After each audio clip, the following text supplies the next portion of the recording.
That's why they're not here. So first, running for House District 34, it is an unopposed race, uncontested, but nevertheless, we want to give her the opportunity. She's on the ballot. Representative Pepper Oppmann.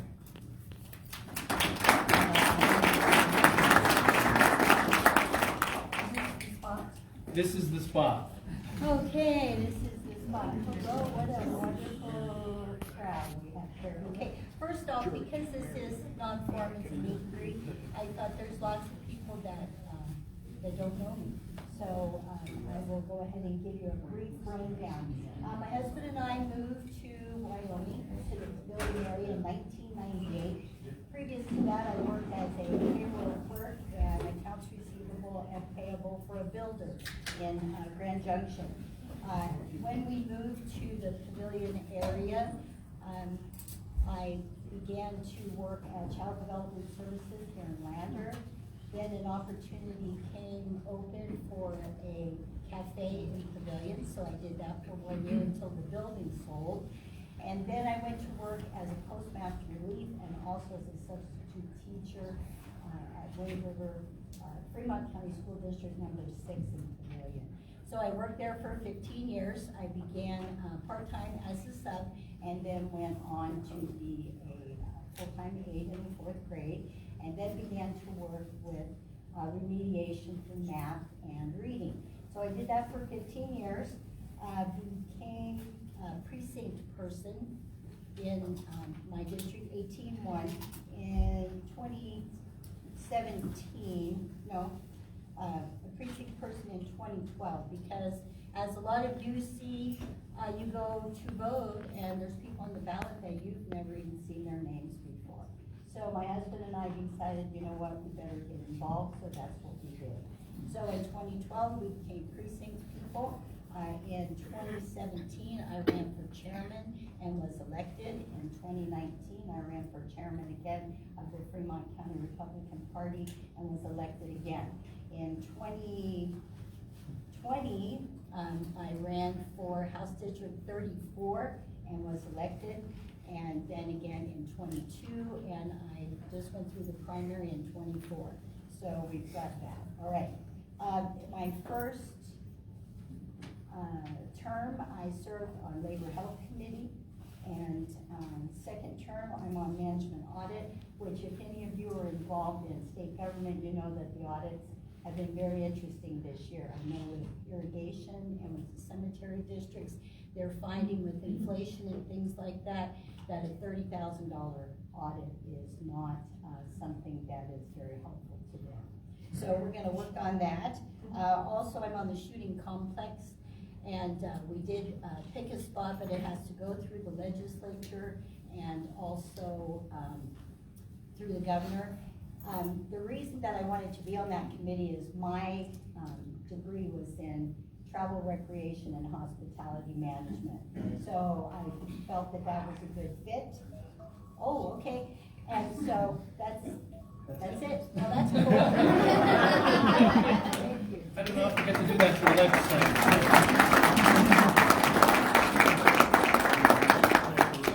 Next up, we have the incumbent for House District 33, Representative Sarah Penn. Sarah, thank you for being here. Okay, so I'm Sarah Penn. Thank you to all you for being here and to Owen for organizing this. It's very important. Haven't had anything to eat yet because I didn't want to have broccoli in my teeth before I got up here, so I'm glad that I'm first. So anyway, my family and I have been in Fremont County for 10 years, Sweetwater County prior to that. My husband is a teacher, a CTE teacher out on the reservation. He loves teaching your kids skills for success in the future. We've got 3 little munchkins, 5, 7, and 9, and they are the reason that I'm doing this. I've been a nurse for 20 years, a nurse practitioner for 15 of those. I spent 10 years in the emergency department. Currently I work in urgent care here locally. And you know, I have dedicated my life and my career to helping other people. That's the reason I got into healthcare, is because I want to help people. And the last 2 years I've had that opportunity in a different way, in a different avenue. It's been really wonderful. When I am approaching things, issues within my legislative capacity, I like to look at things from a perspective of what is the proper role of government. And, you know, that's actually the reason I'm standing here right before you, is that I was seeing things happen with our families, with our communities, that the government was involved in things that they should not be involved in. And I was praying that somebody would stand up against that stuff. And I realized that somebody needed to be me at that moment. And so here I am. I believe in small government, and I believe that your taxes should be low so that you have the opportunity to pursue happiness as you see fit with the God-given liberties that you have. Sorry, I didn't silence my phone. The last couple of years, I have been serving on the Labor and Health and Social Services Committee, which is, oversee a lot of things. The Department of Health has the largest budget in the state. Social Services, the CDS, we oversee the Department of Workforce Services. I've also been on the Select Tribal Relations Committee, and that's been really very interesting. We've had a lot of wonderful conversations, looking into some issues, and trying to find that balance of what is the proper role of the state involvement in and interaction with two sovereign nations. My priorities are medical freedom. Being in healthcare, I want you to be able to have a conversation with your doctor to make the best decisions for you and your family. I have a priority of government transparency. There it goes again, sorry guys. That we all should be very engaged in our government, but we should all have access to those meetings and things. You know, we're busy. We're doing a lot of things that, I'm getting close. We're doing a lot of things to try to keep up with the economy, and we need to have better access. We've got technology. We need to have remote access. We need to have minutes available after meetings so that we can all keep up, be engaged with those who we elected to represent us, and make sure that they know the direction that we want them to go. So anyway, I appreciate the opportunity, and November 5th, guys, it's coming right up. Thank you. Thank you.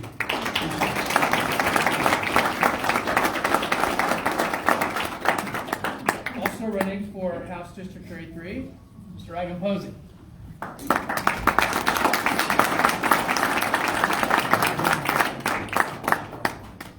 Good to see a lot of familiar faces.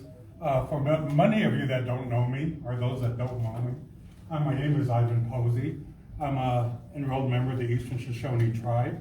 I was born here in Lander, raised in Fort Washakie in a 4-room house on North Fork there. Youngest, I'm not young anymore, but the youngest of 13 kids. I attended Fort Washakie School. I went off to Chilocco, Oklahoma, a boarding school, intertribal boarding school. Got out, worked a year, then went and served my country in the U.S. Army. I got out and decided that I wanted to pursue natural resource management. I worked for the Bureau of Indian Affairs for a couple of years, and actually was hired for the Shoshone National Forest, where I was the only tribal member there. It was interesting because it's the first national forest established, and it has our name. And it kind of boggled me that I was the first permanent tribal member that was hired there. I have 3 kids. Alex, who lives in Longmont, Colorado. I have a daughter, Sadie, that is getting her grad degree up in Bozeman, MSU Bozeman, and my son Seth, who is a sophomore at Central Army College. So my experience, I won't take the whole 3 minutes, but I'll take the whole 3 minutes. Take it. After I left the Forest Service in '94, I was elected to our Shoshone Tribal Council and served there for 21 years. So I've worked with the state government. There was an interim there where I was out for 2 years. I worked as a Arapaho culture director at Arapaho School, and served as the first tribal liaison for Governor Dave Greenthal way back, and went back to the council until 2016, where I work now as a tribal education director and a director for Institute of Tribal Learning. So I'm born and raised here. I lived, when I was 18 years old, I moved with my sister to Colorado, but I always come home. I love this area. I'm a gun owner, I hunt. That's a part of my life. But this is home. I love this area. I love Wyoming. And as Sarah mentioned, get out and vote November 5th. and hopefully it's for me. No offense. But I think, I wanted to mention that I served on several boards. One was the hospital board, Lander Hospital Board, for several years. I served with the Lander Chamber of Commerce. I want to make clear, I'm not running for city council here, but I served on those two entities. So thank you, and thank you for your time. Thank you.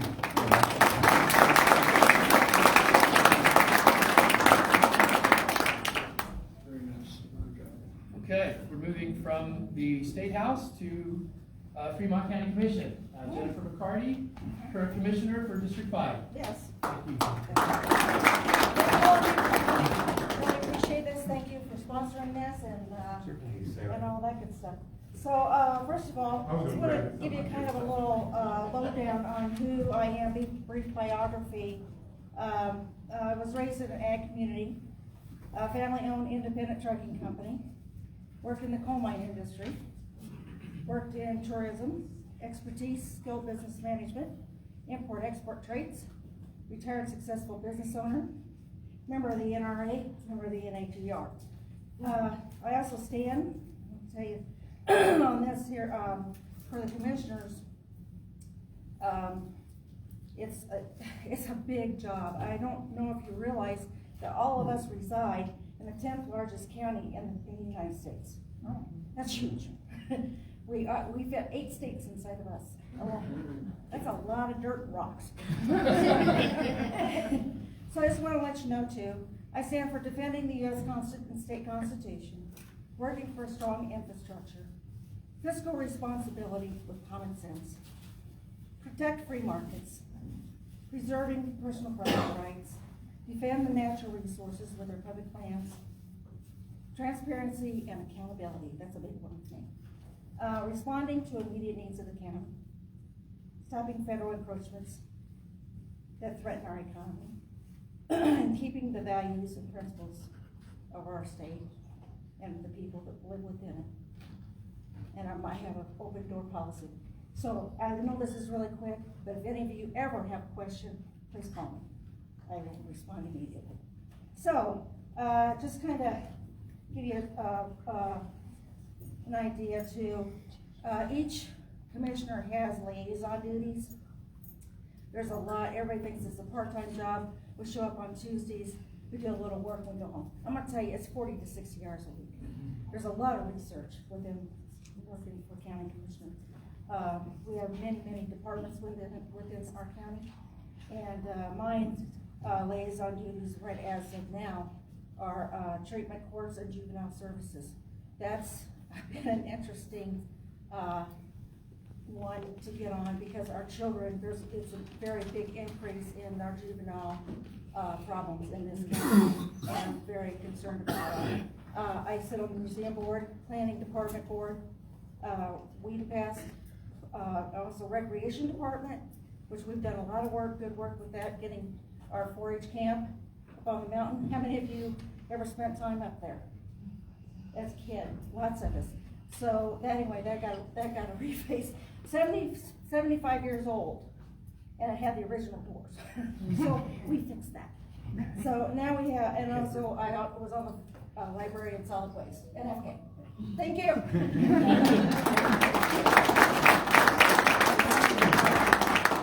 I should say, just to reiterate, Larry wanted to be here, but he wasn't able to be. He's good. Oh, okay, I see. I knew he was sick, yeah. So we're gonna move now to the school board, Fremont County School District number 1, and we're gonna start off with Virginia Arbor.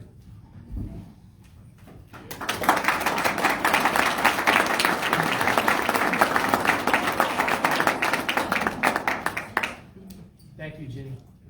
You're not timing me before I speak. No, I am not. I am not. Okay. Hello, I'm the purple cow in the room. You don't know who I am, probably. I'm a professor at Wyoming Catholic College. I've been a teacher of teachers for many years, and I'm committed to learning, which is what I think public education is about. There have been many side issues that have muddied the lenses of all of us, I think. And what learning is why public education started in this country and why it should be available to every child. You can't have a pluralistic society unless you have a common knowledge. And common knowledge requires that we have a body of knowledge that we respect and find informative about the human good. The good is something that can't be compromised, no matter what our opinions are. And so knowledge is common to us, and it elevates us as human beings. I'm a mother of 8. I have one of my children here. Julia, you want to stand up? I have 24 grandchildren, and I've seen the bad effect of making tag words or certain kinds of codes or agenda-driven language become a substitute for our common language, which is the language of the great books, the language of Shakespeare, the language of Dickens. These are the languages that speak to our hearts still, and we can't be prejudiced against our own inheritance. And that's the third thing. And then the fourth, of course, is a common history. And one of our speakers talked about the importance of the Constitution, and I agree with you. And part of what the Constitution tells us is that we have a legacy that comes way before our own country. That legacy will form us not only intellectually, but let's face it, we form our children spiritually as well.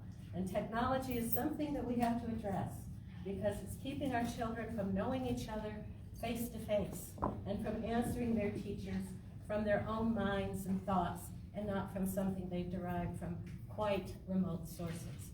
So I have very strong opinions about some things, but like some of the other speakers, I love to be in conversation. I think America is about being locked in conversation. So we may disagree, but I think we can all agree that our children are our most precious legacy, and if we're not serious about learning or serious about something else, we are in trouble, not only as a community, but as a nation. So thank you.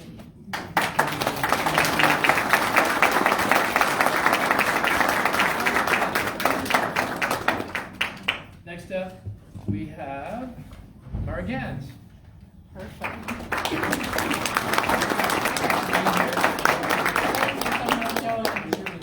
All right, I have to use my notes, but I'm impressed with all the other eloquent speakers in the room.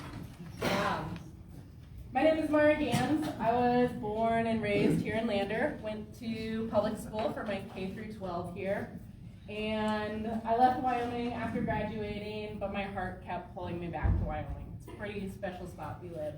And I was lucky enough, I got a job teaching at Central Wyoming College. I teach geography and science there. Gonna be around kids, or grown-up kids, every day, but they still have a lot to learn.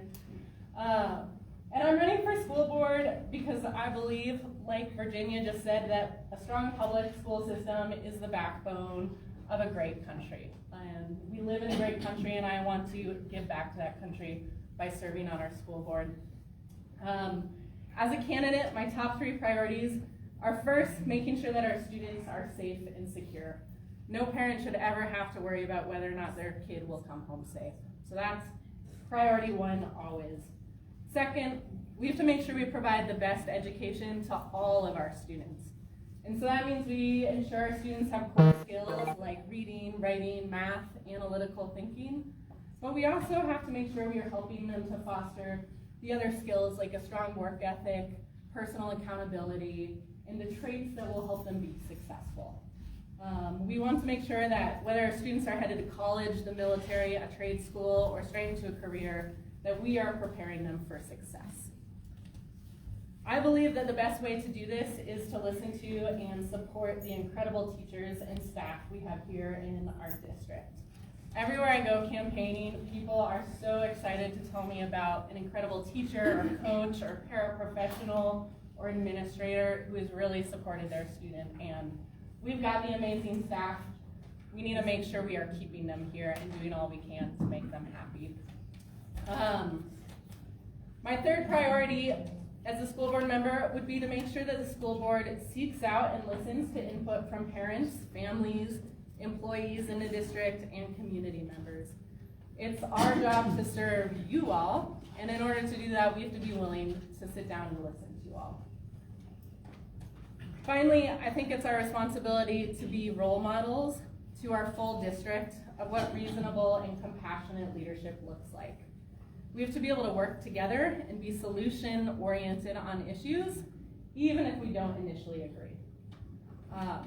So please come up and ask me questions tonight. I can only say so much in 3 minutes, but I look forward to talking to you all one-on-one or in small groups and learning about what you think about our students in our schools. Thank you. Laura. Thank you so much.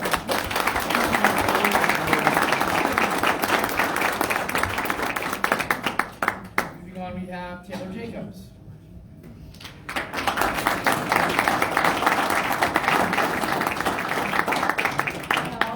Thank you all for coming. Thank you, Chamber, for hosting this event. And, Certainly.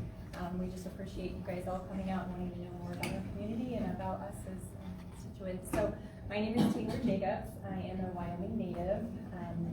My husband and I have lived back in Lander for 10 years. My husband, Justice, is a Lander native, and we're very happy to be back in Lander and to raise our kids. We have 3 sons, ages 12, 10, and 7. And they have, gone through the schools, and it's just been a passion of mine to see them grow. And the reason I chose to run for school board initially was because I'm a school psychologist and a board certified behavior analyst.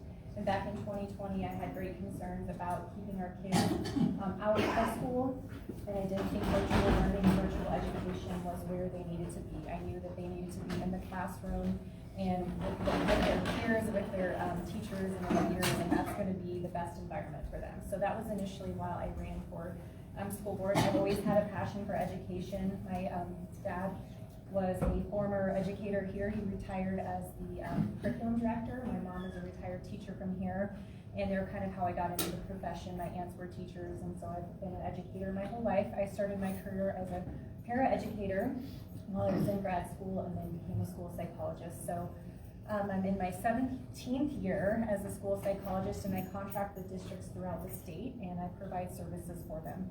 And so in this time, I've been able to see how a lot of other districts operate and a lot of other school systems work, and it's been interesting. There's a lot of similarities. We feel the same on a lot of issues, but Lander is a unique community. We have a lot of differences and we disagree on a lot of things, but in general, I think that our hearts and our intentions are always on what's best for our students, and that's something I'm very proud of. My time on the school board has been divisive, to say the least. We've had some polarizing issues on it. And whether you agree with me or not, I think everyone can agree that everyone that takes up that role in service and providing services, providing service and volunteer work for our community is doing it because they genuinely love our students and love our community. And so I applaud all of you that are running for this and in these positions, because it can be very hard to feel, that you're alienated or people are judging you, but the fact that you guys all step up to do these things and serve our community, I think, is wonderful. So I applaud you for that. On my time as the school board, I've worked to help continue our staff salaries. I have a great appreciation for our teachers and what they do. I try to bridge the gap of communication between our teachers and our parents. Something I've seen in the last few years is this idea that there should be a disagreement, like if you support teachers, then you can't support parents, or if you think that you believe in parental rights, then that means you don't support the teachers, and I think that's just absolutely crazy and another way to divide us. You can definitely agree that parental rights are important, especially in today's day and age, but also support teachers, so thank you. Thank you.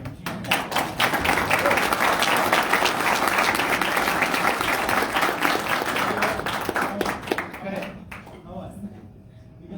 Oh, for folks who would like to sit down, we've had some chairs taken out, so if you want to mosey on down to this side of the room, you can take a load off. We're going to move on right now. Scott Jensen was not able to be here, but his wife and campaign manager is here to speak on his behalf.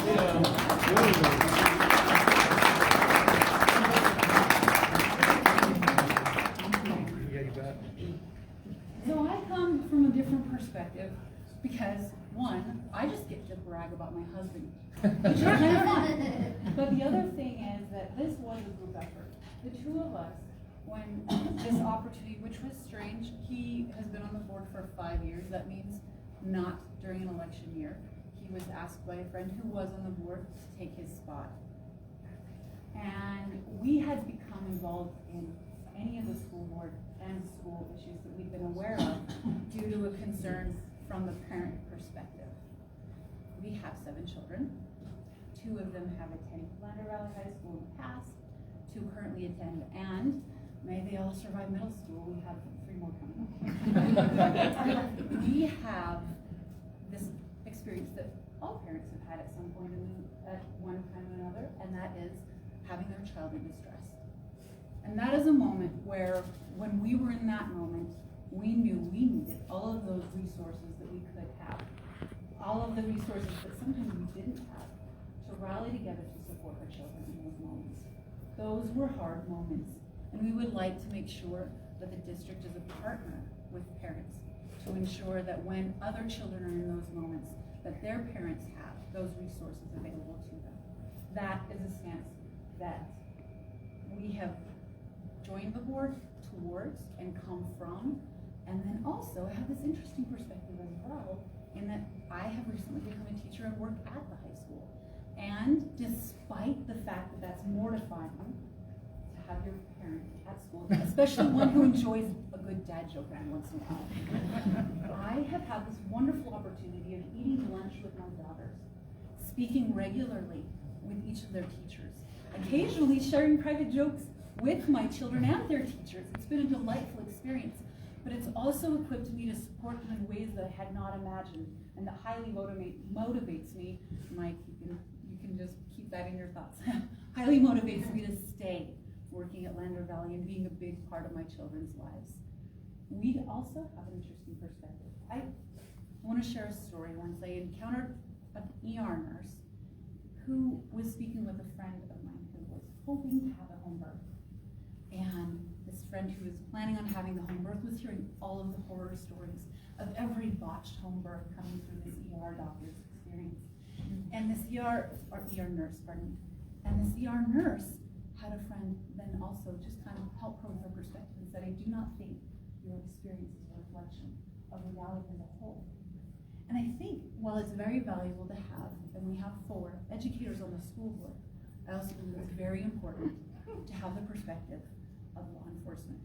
And so I hope on that point you'll consider Scott Jensen. Thank you very much.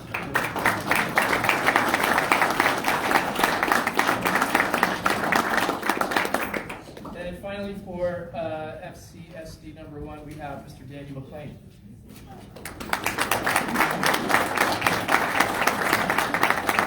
First off, thank you to Owen for hosting this event and the chairman for hosting this event. And for not make me go first. Appreciate that. My name is Daniel. What now? Thank your last name. Oh, yeah, there you go. My name is Daniel McLean. I am a Wyoming native, born and raised in Cheyenne, Wyoming. And my dad's a Lander native. Grandpa moved here in the 1950s, and then my dad and his whole family is from Lander, so I have deep roots here. Although I'm not from here, I married a Lander native, my wife, who's lovely and could not be here tonight, but she swept me away and drafted me up here to Lander, so I'm glad to be back. It feels like home.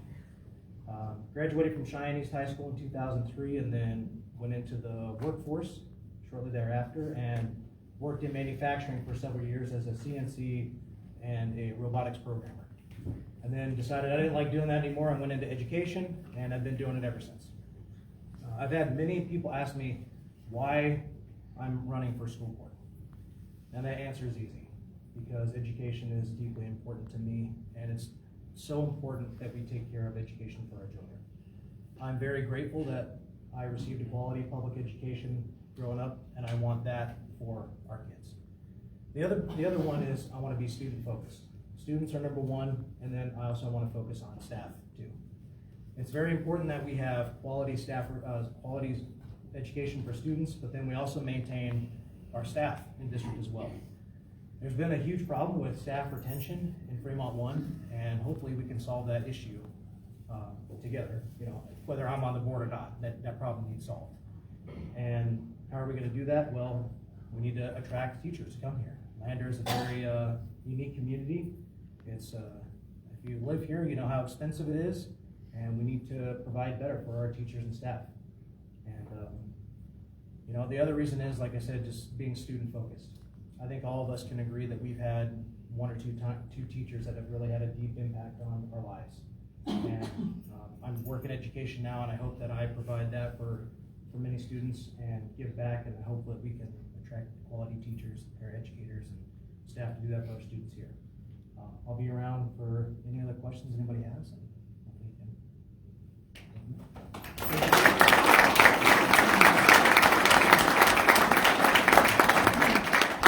We're going to move on to Lander City Council right now. First up is Mr. Dan Hahn. Dan Hahn, currently representing Ward Number 1. Uh-oh.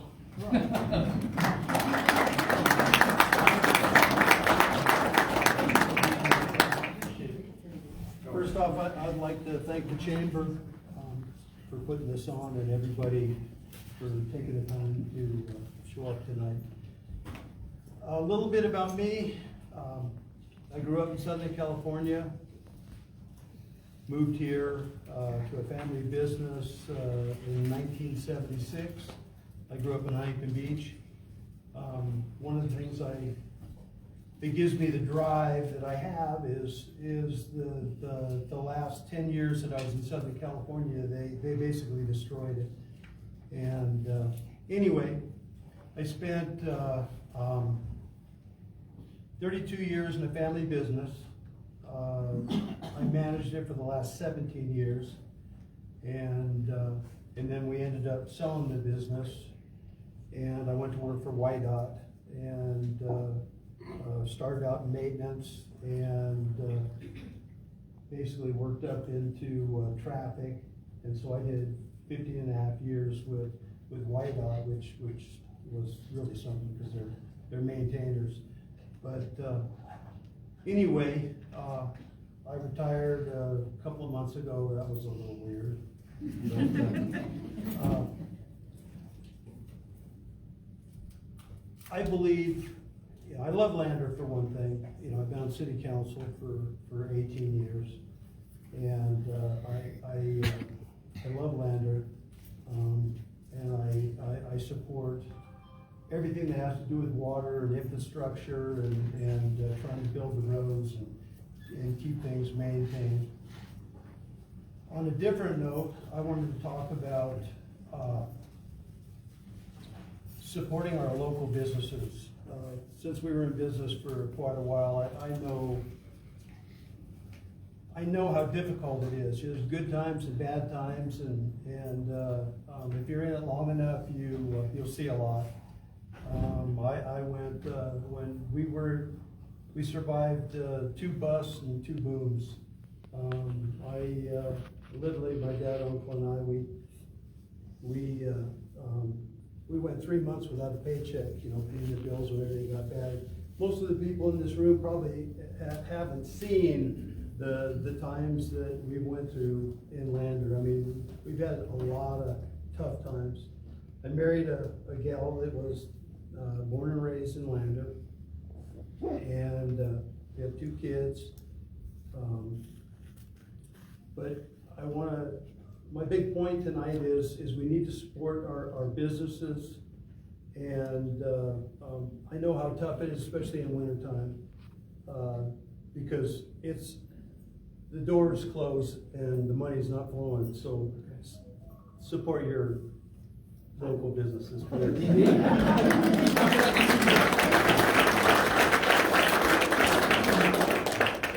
Okay, and next up we have Julia Stubel, currently representing Ward Number 2. I was ready for you to go through the Ward 1 and then to 2, so thank you. Hi everybody, my name is Julia Stubel. I'm currently serving the council in Ward 2, as Owen said. I'm excited to put that 4 years of experience to use serving Lander again in another term, so I hope you consider voting for me if you're in Ward 2. I moved here in 2012 with my husband. We've been here for over a decade now, pretty excited. We welcomed our daughter last year, which is keeping me on my toes to run after an 18-month-old all the time. But we love living here. I was born in Green River, and I went to school down at UW, and so Wyoming is in my heart and someplace that we're going to stay for the rest of our time on Earth here. I wanted to share a few of my priorities with you. I'm excited to talk with you later about your concerns and the issues you have. But there's 4 priorities I would name tonight for me to continue working on the council. The first is infrastructure. As you all know, we have a lot of opportunity right now to address the roads, the water, the sewer lines in our parks. We've been doing some really careful budgeting and seizing a lot of opportunities that we have out there to make sure we can address those needs. I'm excited to continue to budget and prioritize those, make sure that we get those in tip-top shape so that your neighborhoods, where you live, where your kids play, and where your businesses exist can be, you can have safe roads getting there and get the water and sewer you need. I'm really excited in the next couple of years to build out the park system that we have as well. The next priority I have is open government. I've been a champion on the council for public comment periods and for taking seriously the feedback we receive when people give us comment either during the meetings or when they contact council members in between meetings as well. I believe that we need to listen carefully and incorporate that into our decision making to make the best decisions possible. I was excited to work with Owen, in fact, and led an effort to make an adjustment to the rental rates the city charged for some of the properties that we rent out. When we increased the rates, we heard from the chamber, we heard from LOTRA, we heard from the bike club and other entities that we'd gone a little too far and we were impacting some keystone community events and economic development. And so I helped lead the effort to make sure the council lowered those rates and right-sized them for the revenue we needed to gain at the city, but also to make sure those events and groups weren't priced out. So thanks, Owen, for that feedback and for working with me on that. The third priority I have, you won't be surprised to hear, is housing. I know a lot of us have either experienced difficulty in obtaining the type of housing we want in Lander or know of people who have as well. The city has an opportunity right now to adjust the regulations to make sure that we are not limiting the supply of housing and that we're allowing property owners building options that they need to address their needs. So I'm excited to see how we debate that in the next few months, and I'm a supporter of increasing that supply and lowering those regulations. I don't think that's the only answer to housing in Lander, so I think there's a lot of other solutions to explore around some public-private partnerships, other policy adjustments to consider around short-term rentals, perhaps. I'm so excited to hear your ideas and spend the next few years making sure we take a real swing at that problem and do the best we can. Thanks, Owen.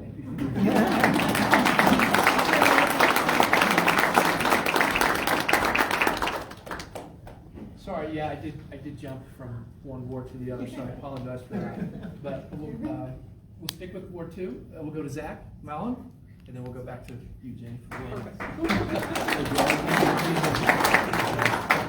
Thank you all for being here. My name is Zach Mallon. I'm a lawyer here in Lander, and basically what that means is that I listen to people and try my best to solve their problems. I know not everybody has the highest opinion of lawyers, but I'll do what I can to change that. I'm not from Wyoming originally. I grew up in a one-stoplight town in upstate New York. Some of you who might be baseball fans may have heard of it. But that's gone through some similar issues that Lander's going through. You know, there's both heavily dependent on a tourist economy. I've seen, paid parking battles. I've seen what it means to require people to get permits to do certain things with their houses. I've seen what economic development looks like in a fairly volatile economy. And I'd like to take those experiences and apply them to the city of Lander. Presently, I'm serving on the Planning Commission and Board of Adjustment, trying to work on some of those housing issues that Julia alluded to earlier. And we've tried to take public comment, we've tried to take the character of the community into account, and we've tried to work the levers that we can to provide housing opportunity, or basically just open up the opportunities that individual homeowners have for their individual parcels of property. So if you want to talk to me about that this evening, I'm also more than happy to address those issues with you from my experience on the Planning Commission and Board of Adjustment. I'm less interested in telling you what I think, and I'm more interested in hearing the thoughts and concerns that you have. So please tell me what your concerns are for the city. Even if I'm not in your ward, I want to hear what you have to say to me. So I won't belabor the point. I will leave it at that and turn over the rest of my time to the next speaker. Thank you.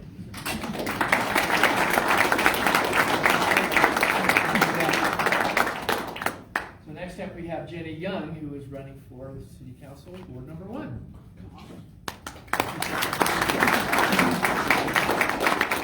I have to read a thing or else I will get off track and I will lose sight of the target. So bear with me while I read this, okay? Because I'm not as wonderful and eloquent to just get up here and start spewing at you guys. I'm Jenny Young. I'm running to represent Ward 1 on the Lander City Council. First, I want to thank each and every one of you for being here today. Whether you're a member of the Chamber of Commerce or you're someone from the community, your presence means a great deal. It shows that you care about the future of our community and want to be part of shaping it. As someone who has lived and worked in Ward 1, I worked at the middle school and I lived by the middle school. It was really cool for a minute. I've had the privilege of seeing both unique challenges and the immense potential that we have. Whether you're a local business owner, an educator, or a community member, we all share common goals. Building a Lander where everyone has the opportunity to succeed. I'm running to make sure our needs are recognized and our voices are heard. My background is in special education, which has taught me how to advocate, find creative solutions, and push for solutions that benefit everyone. These are the skills I'm committed to bringing to the Lander City Council. Skills grounded in compassion and a deep commitment to problem solving. All work to improve public services, strengthen local businesses, and enhance the quality of life for all of us. In times of uncertainty, we're often told we must choose between fear and hope. But I believe in a third option, action. Action that's fueled by courage. Action that's guided by empathy. Action that starts with opportunities like this, where community members, business leaders, and everyday residents come together to have conversations about what matters to them. The challenges we face, whether it's infrastructure, housing, or ensuring opportunities for every person in our community, are not beyond our reach. Our democracy was never designed to be perfect. It was designed to be perfected by each new generation, by people like you. Business owners, community advocates, and everyday citizens who don't wait for someone else to fix things, but instead say, I will fix it. We will fix it. For those of you in the Chamber of Commerce, I know you understand that strong businesses build strong communities. I'm committed to working with you to make sure that Lander is a place where businesses can thrive and where economic opportunity is available to all. Look around this room. We are not defined by our differences. We are united by our shared belief in the dignity and potential of every individual, whether we come from different backgrounds and different we all share the same hope, same community, good job, better future for our children.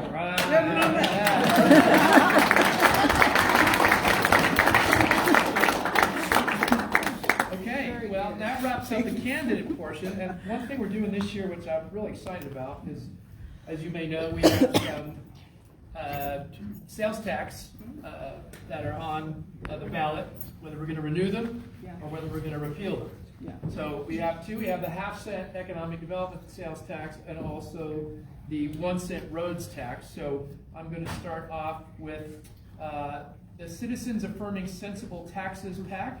Brett Berg is here, and he's going to be speaking in opposition to renewal of the 1-cent, or the half-cent. Sorry.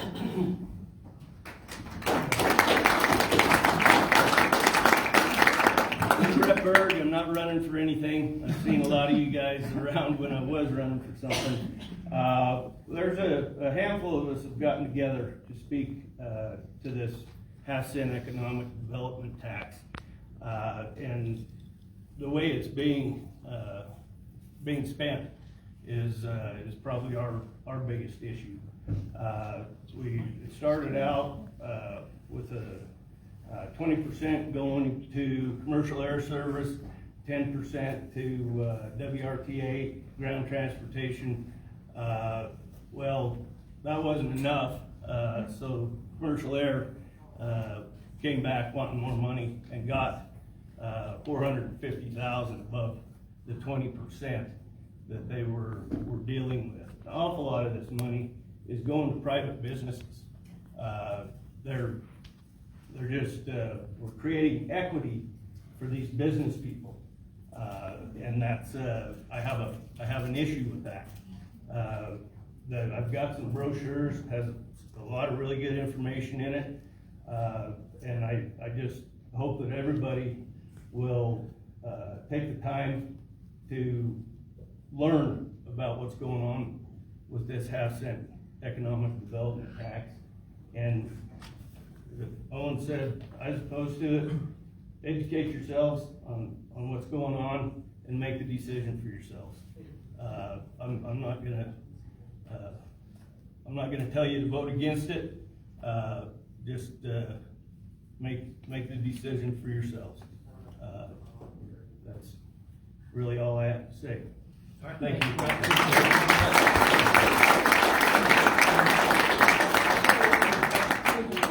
So speaking in support, no, you may not. You can make a comment. Sir? It's not a 0.5%, it's 0.5%. Anyway, moving on.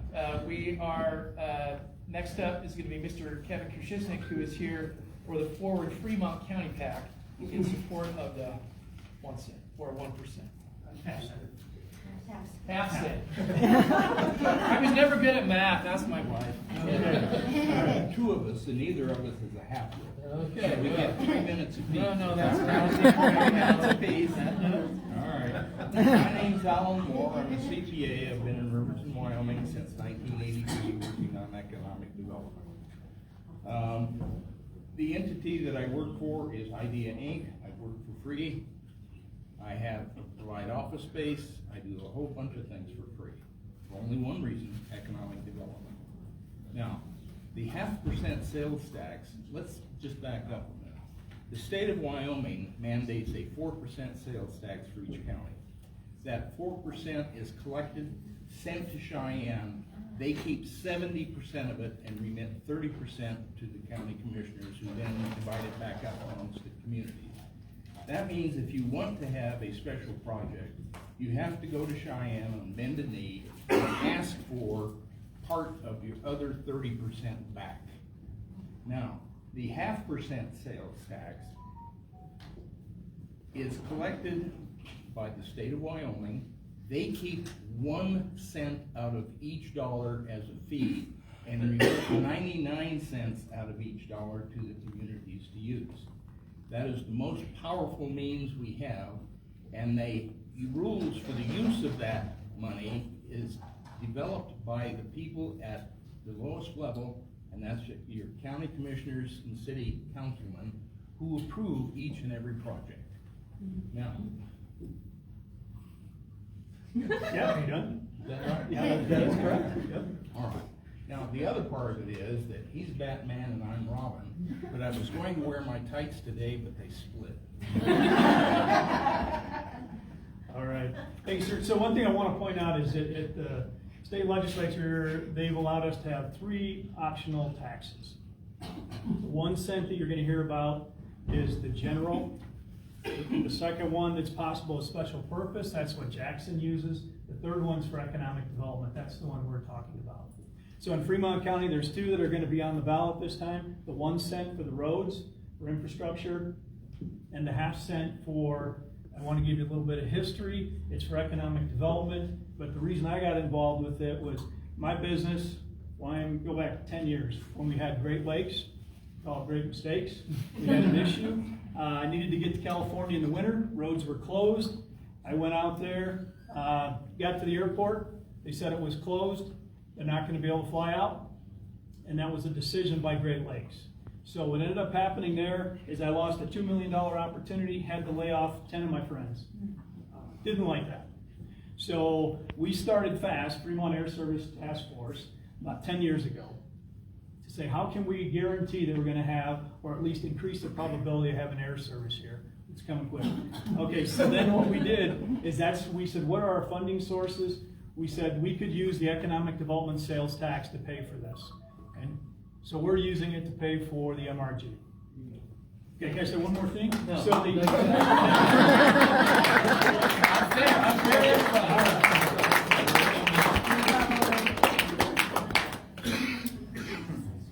I used to work with legislators full time. I know how it's done. So finally, we have Mr. Andy Strike, who's going to be speaking in support of the 1 cent roads and infrastructure tax. All right. Andy, thank you for being here.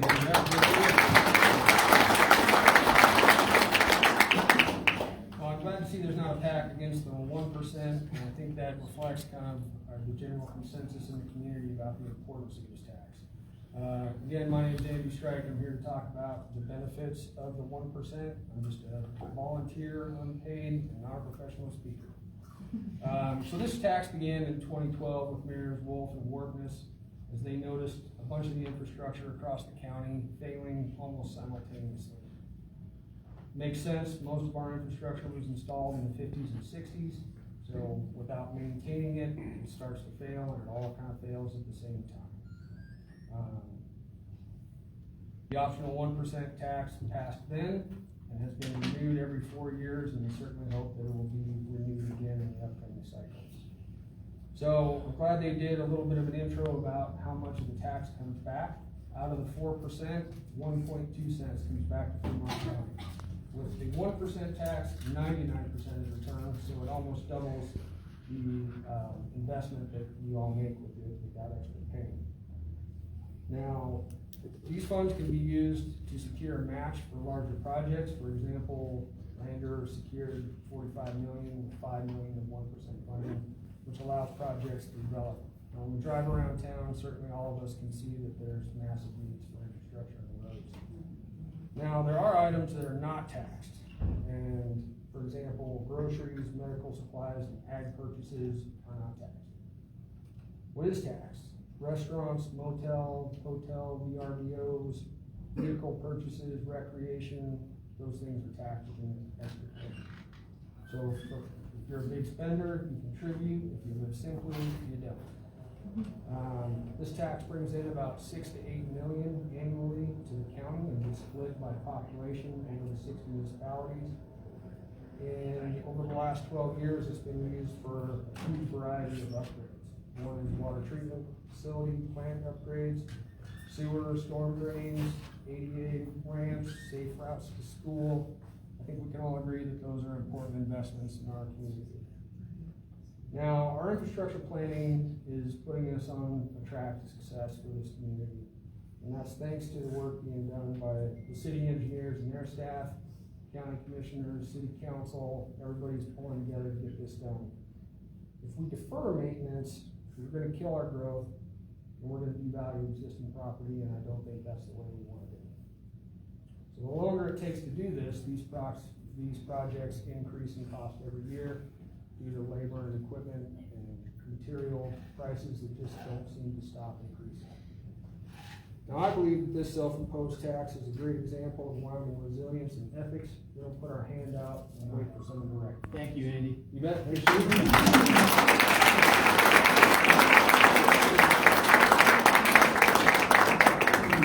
Thank you all for being here. Thanks for the good humor of all the candidates and speakers for our clock there. Appreciate that. Really, the rest of the evening is for you.